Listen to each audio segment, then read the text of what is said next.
that I got seen by a GP there. And she was the first person who kind of said, maybe you should check your thyroid because your lack of sleep and your weight loss is worrying me a little bit.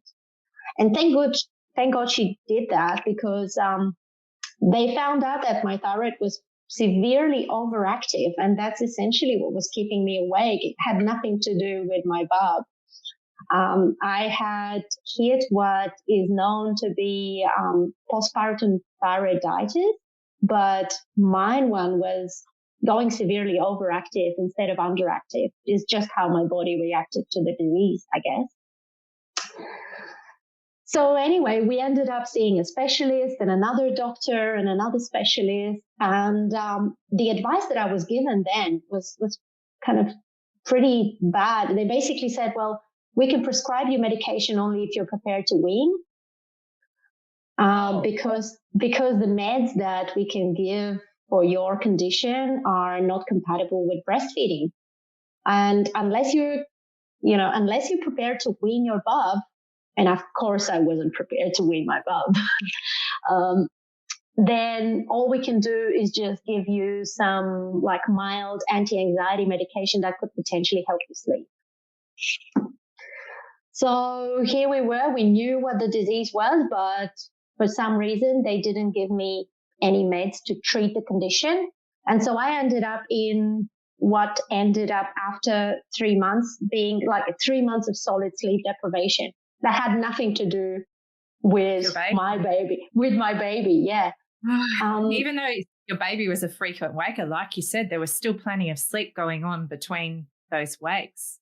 When they told you that the medication wasn't compatible with breastfeeding, did they suggest that you might want to check that with someone who was a breastfeeding and medication specialist or anything like that? Because so often, I remember when I had my third baby, I ended up in hospital with appendicitis, and I was told to do the whole pump and dump thing for some of the medication I was on. But I knew there was a guy called Rodney White down in Melbourne who is a pharmacist who specialises in breastfeeding and medication. And so I emailed him immediately. I'm like, this is what they want to give me. Da, da, da. Can I feed? Do I need to pump and dump? What's the go? Because my baby was 10 days old.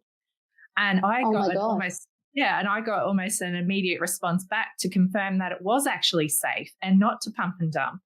And so it drives me wild. Like I want to know, because I know there are some medication that isn't safe, but I wonder if the people actually knew for sure, or if they were just doing the whole overly cautious thing. Yeah, she didn't really think that it was safe to give me anti-thyroid medication, which was essentially what I had to take,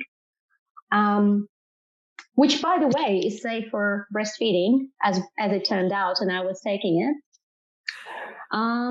But so it is what it is. I mean, the advice that I was given at the time, and of course, like you don't know anything better. You going there. I was already so sleep deprived. I couldn't even think clearly. I'm standing in front of this person who's speaking to me from a point of authority, and she's saying, well, unless you're prepared to wean, this is what I can give you, and take this anti-anxiety medication and off you go. Oh, and she sent me back home and said, have some milk and Milo at home. See, don't you, like, it's this whole, if people are listening at home and you are, or find yourself in a position where you're being declined medication because you're a breastfeeding parent, please know that there are services out there that can confirm whether or not that medication is safe for you, because a lot of providers don't actually know on that level whether it's safe 100%. Or not.